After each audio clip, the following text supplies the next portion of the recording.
Hello, guys. Welcome to the 12th episode of the JCP Podcast. Today, we're joined with Roman, who's a personal branding legend, flamingo lover, and just a great all round guy. So, Roman, for the people that don't know who you are, tell us a little bit about yourself, You want a long version or a short version? however long you like. Okay, well, just some things for you to know about me. I'm originally from Russia, but I've been living in Finland for almost 6 years. This month is going to be 6 years. I'm a growth marketer, an in-house growth marketer in a tech company, and everything you see me doing on LinkedIn so far has been a side thing. Everything I grow, everything I post, everything I nurture, everything I build, it's all in my spare time because I choose to, because I'm bored. I have no social life or just a bit. And yeah, because I love it. It's fun. I love that. I can relate to that. I think personal branding has become a hobby now more than anything, Mm, just like you. It's definitely exciting. It's an exciting journey to be on. I think we'll talk a little bit further about the importance of personal branding yeah. shortly. So, kind of just to kick off, then, I suppose I'd like to dive a bit deeper into sort of how you got to this point, right? Because you can't just come straight out of the womb and hop straight into a growth marketing role, No. right? So, I'd love to find out, when did you sort of discover that interest in marketing, or kind of find that creative spark? So, if we're talking about marketing as a whole, I had an Mhm. interest in it when I was at the university, but to be honest, it wasn't as deep rooted or as enthusiastic impulse as it is right now because Mhm. I was studying international business. That is my bachelor's degree. And what it means is you study a bunch of business related subjects: logistics, management, business math, and a couple of courses on marketing. That none of those courses in marketing really taught us social media marketing or content marketing. They just taught us the basics, um, the theory from the books. So it sounded interesting, but I didn't really pay attention to it much. When I did start doing that is closer to my graduation when I was writing my thesis. The pandemic just hit the world. I was unemployed or laid off because I was a waiter and everything was shut down. And I had the existential crisis. I'm writing my thesis. I'm going to graduate, which I actually postponed by half a year. Um, like, what the hell am I going to do? By the way, am I allowed to swear here? Yes. Yeah. Of course. So I was like, what the fuck am I going to do with my life? Because that's exactly how I felt. What am I going to be? A manager? Cool. I applied to a bunch of management positions. They mean nothing to me, so I don't really get them. I don't understand what I'm applying for. It's shit. My parents being very stressed about my situation because I'm running out of money and I have to rely on them again. They told me just go apply somewhere, like whenever, wherever. Go clean, go be delivery boy, go to the factory, apply here, there. They sent me all kinds of loose ends, and you gotta understand, I'm a Russian in Finland. I don't speak Finnish, even at almost 6 years here. Am I embarrassed? Not so much, but I don't, which doesn't help me land a job. That was one of the reasons why it was hard. And I realized that marketing might be a thing to do. Um, so I bought an online course. For those that don't know, Entrepreneur Magazine has this entrepreneur store branch of it, and they sell amazing. Well, some are amazing, some are not. They sell course bundles, and what amazing about it is the discounts. Those course bundles are like 97, 99% discounts for a bunch of different courses. I managed to get a really good one. The valuation of each individual course there will be like 3,000 together. I paid 33 euros. It was Wow. super easy. And the course I started doing was on Facebook ads. So I was doing that, and it was the most detailed course I've ever seen, more detailed than your HubSpot learning, more detailed than Google Garage, more detailed than LinkedIn learning for sure. So I learned a bunch of stuff, tried going freelance, worked for a not so successful R&B artist from Dubai, I believe. He didn't pay me Interesting. first month, paid me around $70 the next month. Um, I was rich. And all of that while being in pandemic, while being laid off. and then back in a job and just on and off like that. Um, and yeah, I applied to be a head of marketing at a student organization. I was there for the entire 2021. I did a unpaid part-time remote internship for a Swedish agency for like 3 months, um, just so I can have something on my CV. I also did a project with those guys where they actually paid me a couple of hundred prior to that, and all of that, which is seemingly not so much. I kept on applying for marketing positions and I landed at my current job.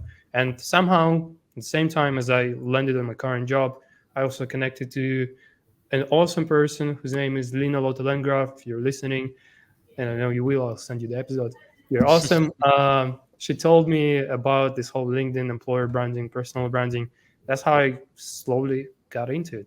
Very detailed explanation, but that's my marketing journey so far. And now I got so many plans and I've learned so much in the last year and a half that honestly, a past version of me from back in the days when I was a waiter would probably drop his jaw and be like, no way. You're still a waiter, right? I'm not. I quit bartending as well. So It's very interesting how the pandemic had such an influence on people's careers. I know that personally, the pandemic completely changed my life and the way that I behave. I don't know about you, Aisha, as well, but it's truly inspiring and interesting when you hear stories like yours, Roman, where the pandemic brought on a lot of crap. A lack of a definitely. job and lack of financial stability and stuff that really, really hit and hurt so many people. But it was the fact that you were able to, in that time, identify your passions and kind of blossom into kind of who you are now, which I think is awesome because realistically, you're killing it. Anyone looking in at what you're doing will be able to identify that. So it's really powerful to hear that. I suppose the next thing, and it's something we talk about a lot on the podcast, because me, Aisha, and Callum are all apprentices. I'd be interested to find a bit more about sort of like your university journey and sort of why go down the university route. Interesting. Yeah, well, I guess it really depends on your circumstances. I left my country for education. And the reason for that is because back in Russia, after you graduate from high school, boys have only two options. You either go get higher education or you go serve in the military, which realistically is a waste of time because it's mandatory and it's 1 full year. And while in Finland, it's also mandatory, they only need to do half a year, most of it, and they can come back home every couple of weeks, like a weekend. At times it feels like a job here. There, 1 year you can go either nearby in your area, or you can go all the way to the fucking Siberia. Don't see anyone for a year. It's a waste of time. I didn't want to do that. My parents realized I didn't want to do it, and they didn't want me to do that.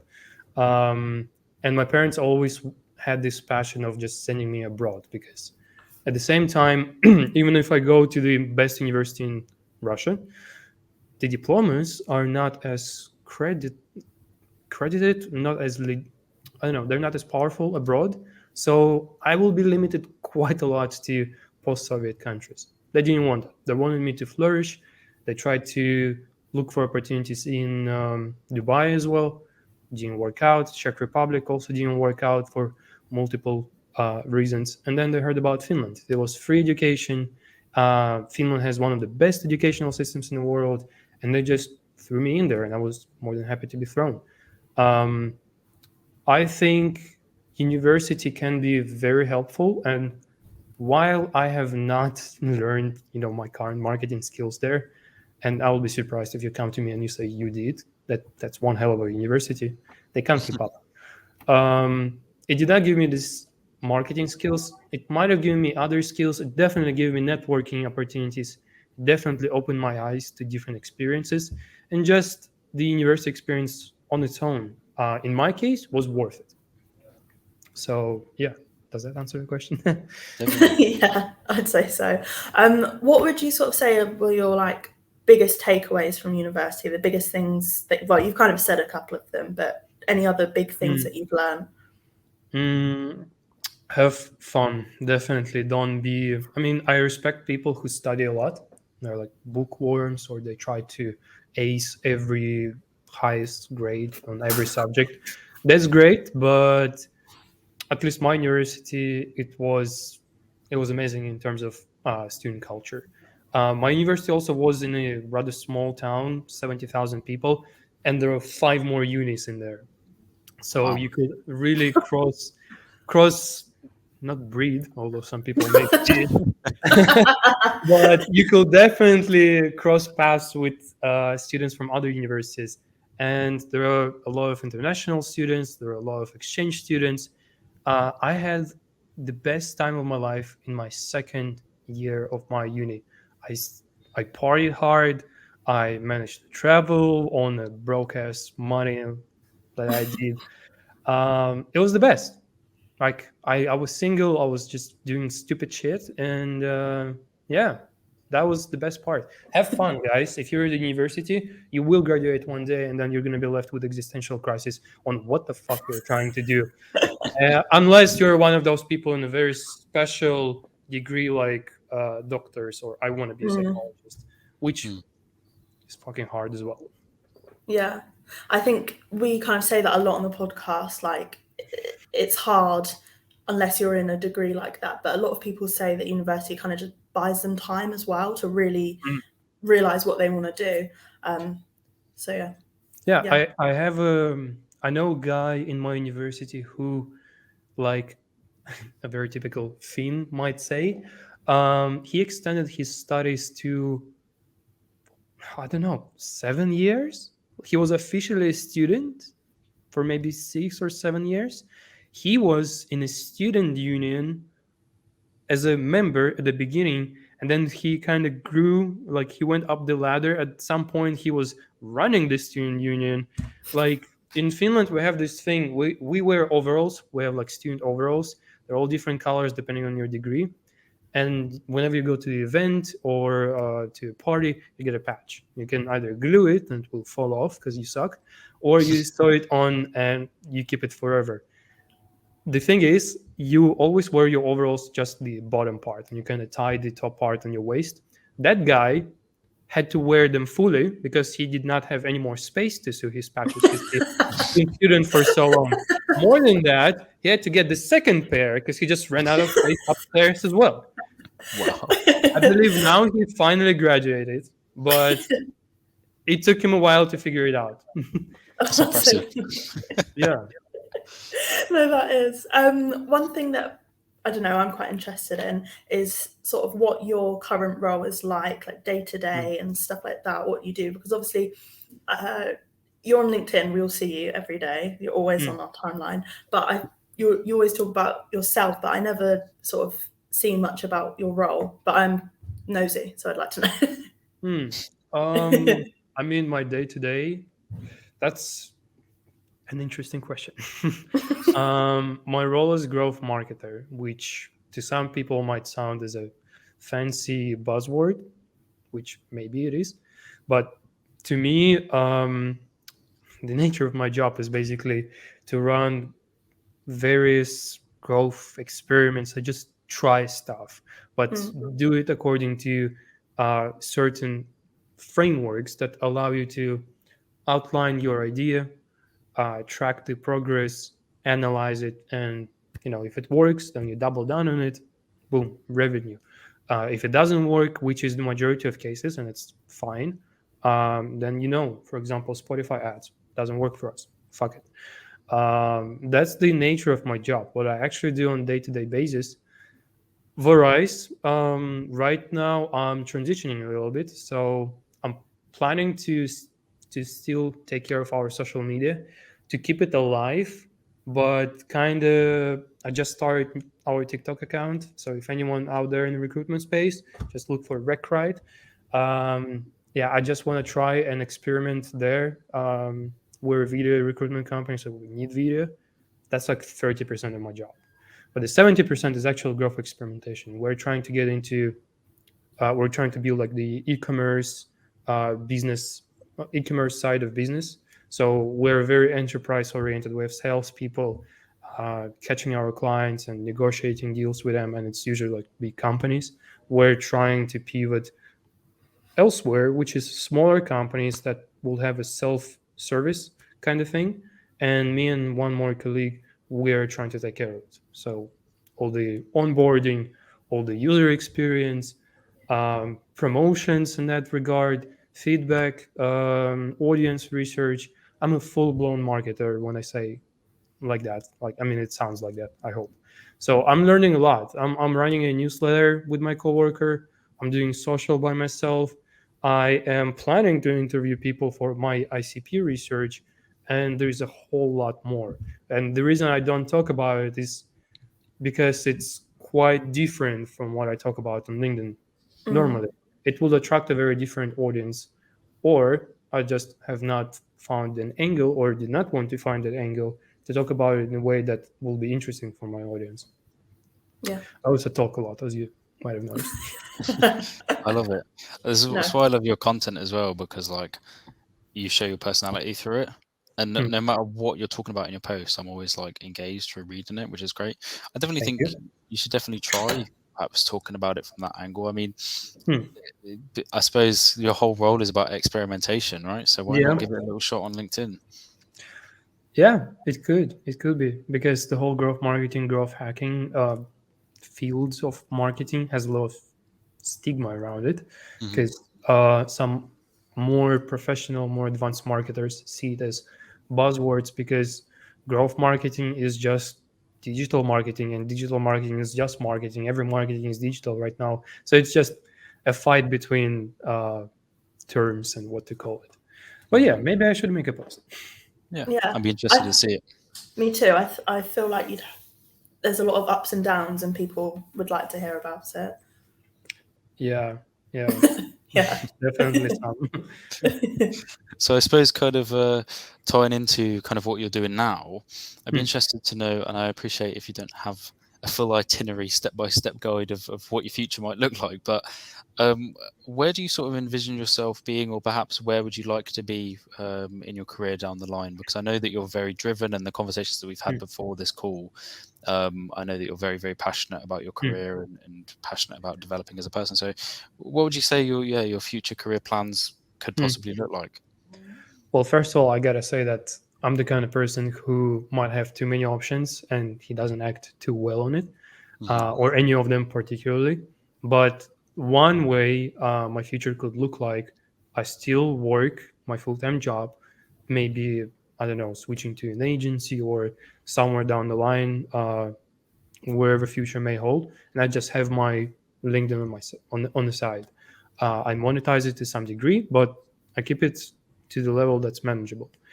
Another option is to slowly grow my LinkedIn to the level that I don't need my job anymore, and then just make a business out of it. Now, why I will hesitate with it is because I kind of like my career, my role right now. I'm learning quite a lot that could possibly help me with setting up my own business, and I don't know if I'm ready for it yet. And then Ash Smith, who I just had a call with, if he's listening to it, he's gonna go, Roman, shut the fuck up and just go and do your business, because that's also true. I could quit all kinds of things and just pivot right away. So many things, and my mind gets anxious and gets lost in it. So I kind of zoom out and just do something, right? So right now, what I got a newsletter going on. I'm promoting my coaching. I got a couple of students. I'm looking for a few more. So I'm gonna have the coaching running for a month. After that, I pretty much have two options. I will go either more in community side of things. I will create a community elsewhere. Yes, I have a newsletter. I nurture people from there, but I could create a platform, I don't know, on Discord, make it a paid one, maybe. Low tier, tons of value, because I'm having fun. Flamingo's personality, personal branding, you know it. Or I could not go with community and then just work on my coaching and work on maybe creating some digital products because I really want to monetize my LinkedIn. My number one goal, if you zoom out really, like completely, is to earn from LinkedIn as much as I earn from my job. If I can do that, I can prove to myself I can do whatever the fuck I want with my LinkedIn. And there are, again, so many ways to do it. I kind of like the community approach though, because at this point I have over 8,000, mostly young marketers, passionate about flamingos. My rambling about whatever, my aloe vera is dying and I just bought it. It fucking sucks. Can't keep them alive. Yeah, I don't know. Maybe I should ask my community again, like I asked them to pick a name for my fucking flamingo. By the way, there he is. If anyone's watching, his name may or may not be Pinky or Gary. I have no idea. The man himself. Yeah. Someone suggested Herman Pichelangelo. I mean that's a creative name. Or Don Quixote do Flamingo, because it's the name of some badass villain from anime. I don't know. So many options. There was some, I was looking at the post when you originally put it out, and there was lots of creative ideas there. Fair play to your community because they've got some creative brains. You know, that poll that I made on Saturday, a couple of people were angry in the comments, including Luke. This could have been a poll, Roman. What are you doing? I got two options, and I made it a visual rather than a poll and made people vote for it. And I really wanted to make a poll afterward, but it was kind of... It's still good. I like the photo. It's always good to see the little flamingo's face, huh? Well, once the name is picked, you're going to see more, because why not? Awesome. We should have a little segment for him or something every week. It's like a check-in with Pinky. Yeah. I mean, How's Pinky do? he's probably going to be featured in newsletter for sure. If I ever create a social media account for him, he's going to be one person to follow section and below in my newsletter. We've got to get him on the podcast at some point as well. I'm going to have to practice my flamingo voice. Brilliant. So I suppose the next thing that kind of ties in nicely with the whole flamingo thing that we're talking about and personal branding, what would you say is like your favorite thing about building a personal brand? I'll probably sound too cheesy, but people. Without people, I would not figure out a single fucking thing. I would still suck at my writing. And if you go, for example, to the page of my coaching, I have examples of my sucky writing. No, actually, a newsletter tomorrow as well. Spoiler alert. If you look at my posts from, say, last May or April, I read it and there is no structure, no really points, no call to action. How did I improve it? Yes, I wrote a lot of stuff afterwards, but also I kept asking for advice. I kept bugging Michelle Griffin for advice about my positioning. I kept bugging my local community of marketers. Who should I follow? What should I read? Right now, like the whole community idea came from Ash Smith. I mean, I'm on this podcast because of people, you two, but you know, it didn't happen because this guy decided to wake up one morning and say, hey, let's do this. No, he's a byproduct of me. He's a byproduct of everyone that's been supporting my journey and somehow enjoys talking about flamingos. So it's people. Love that. Absolutely love it. I think, Christ, the relationships that I've formed from LinkedIn in the very short 4 or so months that I've been consistent at it has been absolutely unbelievable. And exactly the same to you. Some of my old posts, please don't go and look at them because they're fucking awful. But no, it's just getting advice from people like you, Roman, and you know, other really people that are really kicking ass on the platform, people like Izzy Pryor, Ash Jones, stuff like that. And it's exciting because on LinkedIn, like, I feel like there's such a stigma surrounding like sharing knowledge in the general professional space, but on LinkedIn, everyone is so like, here's a bit of advice, here's what you can improve, here's a bit of feedback, and that it really is just like due to lack of a better word, it's like a breeding ground for knowledge and growth. And that is something that as a young professional and as someone that's passionate about their career, I thrive in so much. So totally agree with that. I mean, they at this point should teach that at the universities. You want to be in marketing, Here, LinkedIn. Go have fun. Post whatever the fuck you want. You'll learn. You'll figure it out. Or you can pay Roman. He has this coaching. He'll teach you. Just saying. I don't like being salesy. By the way, one of the things that I absolutely get annoyed with is speech slapping. Whenever people just cold message me or cold email me out of nowhere, and with emails it's even worse because they won't leave you alone even if you ignore them. Just get the sequences. I respect the grind, but damn, most of them are not even personalized. So sorry if I sound too salesy, but yeah, buy my coaching. I like that you're direct and honest, though. Well, I don't know when this episode is going to be released. Maybe at that point my coaching is over and like you missed a chance. But buy my coaching. Yeah. If it is available, we'll pop a little link to your profile down there. Yeah, don't worry. If not, I got a free newsletter running around, so that's also cool. Yeah, excited for this week's one of that. But I'm going to ask a question that everyone is obviously tuned into the podcast for. Why flamingos? Why are you obsessed with flamingos? What is it about flamingos that you just love so much? We need to know. It was an accident. I can tell you that much. It was a complete accident. Like everything beautiful in this world, I guess. It was made by accident. I made a post sometime last summer, summer 2021, for whoever's listening in the future. And I just attached a photo of myself wearing this flamingo shirt and wearing something on my head. People commented and pointed out how cool shirt it is. And someone pointed out specifically flamingos.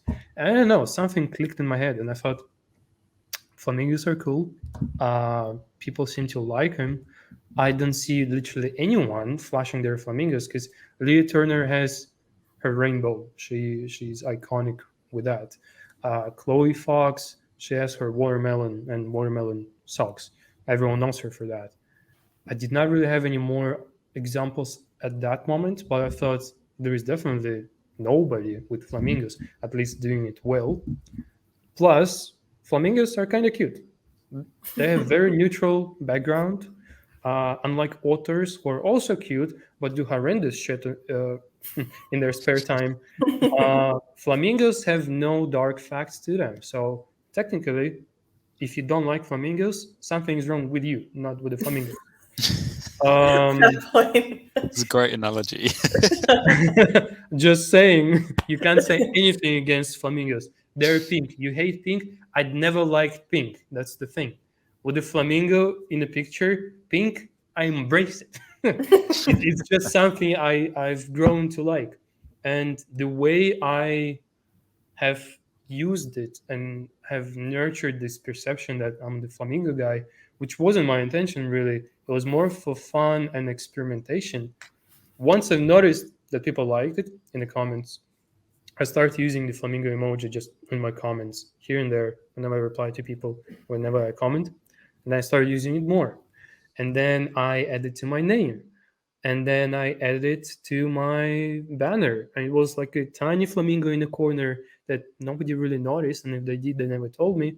But that flamingo, I kept enlarging it with time to the point where people were demanding the explanation post, why flamingos?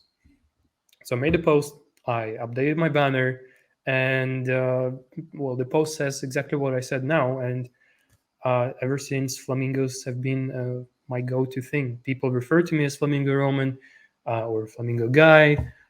People sometimes send me photos of flamingos that they saw online, or even in real life. I had a couple of those. Or if they see a painting at the pub and it has flamingos, they send it to me, say, saw this, thought of you. A guy sent me name of the music artist, and his name is Flamingosis. Google it, by the way, or YouTube it. It's amazing music. It's like this chill background vibes, like lo-fi, tropical vibes kind of stuff. I love the lo-fi. I have to check it out. It's great. Flamingosis. It's amazing. He never responded back to me, but I am very grateful for his recommendation. Maybe a future collaboration down the line. I freaking hope so. I mean, I could easily launch merchandise and people would just love it. Well, there we go. I got this guy Let's get here. this So. organised. And this guy was also an accident. Like this little flamingo toy, I was walking from the grocery store with my girlfriend, and he was literally on the street. Like he was on the ground, no joking. Like I never made it up. He was literally on the ground. Someone left him or dropped him. Maybe a kid, maybe an adult like me, Well, probably a kid. We picked him up and we thought would fit perfectly my flamingo theme.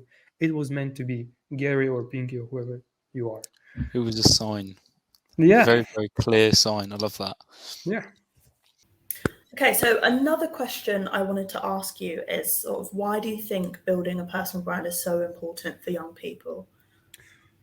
First, confidence. I think that's the number one thing that you will definitely get out of it because you'll realize that you can talk about stuff that you might not even be expert in. Hell, I'm not expert in personal branding. I'm not an expert in personal branding, guys. Okay. I don't consider myself an expert. I'm a guy who's raving about it a lot and will probably and is trying to make money out of it and is building community around it. But if you want to call me expert, you do you. I'm not gonna call myself an expert, but I am confident I know my stuff. I'm also confident more as a person. I've been connecting with people, networking with people, and it's not like it doesn't take any effort for me anymore. I'm very outgoing in general. Second, experience. Wherever you post consistently, or even if you grow something thanks to your LinkedIn, you can use it in your job application or to start your own thing. I mean, with LinkedIn, literally, you can build a newsletter, you can build a digital product, you can host events, you can collaborate with people on all kinds of things, create an ebook. I don't know, rave about flamingos and post about it on TikTok because you can. Pivot to other social media and do the same thing. So you get the experience of distribution of content to different platforms. There's a million of things you can learn. And third, which is not probably happening to everyone, is respect from your superiors. Because depending on the company you're in, depending on the culture you're in, given that you got that confidence and things, skills that you learned, you can start applying it within your company. I've been trying to encourage our coworkers to build their personal brands. Am I successful with it? Maybe not, but I'm a go-to guy for that. So people know me for that. That's not one thing. Basically, I said three. Sorry. There's some great points there. I think definitely really resonate with the confidence building. I mean, just as an example, like, God, I was so introverted after lockdown, after the pandemic, and kind of I was hopping on virtual coffee calls. I remember I had my first one with Izzy Pryor. She kind of brought me out my shell a little bit, and then I had a few more, and then I had one with you, Roman. We had a good chat and everything, and kind of down the line, and then obviously went to the social club meetup in London earlier last month. I would never have done that 6 months ago. You know what I mean? Like with LinkedIn, it's not just like take a selfie, post it on there, and leave it. LinkedIn is more than that. It's so much more than that. It's about building a community, building relationships, growing as a person, exploring opportunities. Truly an exciting platform, and I think that kind of what we're doing with our content and trying to push people, and more specifically young professionals, to use the platform. It's so important because I am one of probably very few 18, almost 19-year-olds that are passionate about this sort of thing, and I hope that kind of we can start to push the importance and the value of LinkedIn a lot more through our content, because it is truly, truly valuable. Kind of talking about the young professional thing, I've got a bit of a dig deep, brain scratching question for you, Roman. If you could give one piece of advice to your younger self, what would it be? Create content, or rather, if you look at it from a bigger perspective, don't be afraid to do stuff, because I've been saying for years prior to LinkedIn that I'd love to be like an influencer on Instagram because I had a classmate that had a blog and Instagram presence and everything, and I always envied that, but I never really did anything about it. I would say I wish I did not give a fuck and just did it, because maybe it looked different. The social media scene like 3, 4, 5 years ago, TikTok wasn't present, so there was no easy entry with that kind of video content. But right now, you literally have no excuse. You can go to Instagram and if you're into visual stuff and post pictures, good or not, you'll get better with time. You can go to TikTok and you can post videos, good or not, you'll get better with time. You can do all that on LinkedIn and maybe even write. If you suck at the beginning, you'll get better with time. Twitter, you like snappy stuff and talking about trends and maybe getting featured by Aldi UK, which will be pretty dope. Go and do that. You'll get better with time. And there is a million more things. You can start a podcast. Do whatever the fuck you want. There's still YouTube. I wish I started YouTube. Just much more effort. You can do whatever you want. And you have a million options and a million tools, free and paid. All you really need is to just do it, because people will probably judge you. Some people will tell you it's not going to work. You're over your head. Just go study, go get a job like a normal person, aka a boring person, because no one is normal. Everyone has their thing. Just go do it. I talk about flamingos, dude. And I'm chasing according to over 8,000 people on my network. What are you talking about? Are you into making videos about aesthetically pleasing looking smoothies? Fucking do it. I know a person. You want to make the same videos but about iced coffee? A million TikTokers are doing it, and it looks super satisfying. ASMR, you got a great voice. Use it. I don't know. Maybe you're bored. You don't want to be on social media. Do OnlyFans. Honestly, at this point, I don't care. Sell feed pics. Make money. Who cares? I love that. I've got to say that's probably my favorite answer to that question in the history of the JCP podcast. And the reason I say that is because young people in particular are so self-conscious. Like, I look at my nieces, I look at my nephews, I look at my cousins, and they really care what other people think. And I think what you've just said there about just not giving a crap and just doing what you want to do and chasing that dream, that is so important, because gone are the days of limiting yourself based on other people's opinions, right? Like, we're in 2022, you know what I mean? Like, just stop caring about what other people think. I mean, Christ, if I listened to everyone else's opinions of me, I wouldn't be sat here right now. Exactly. I wouldn't be here then. Exactly.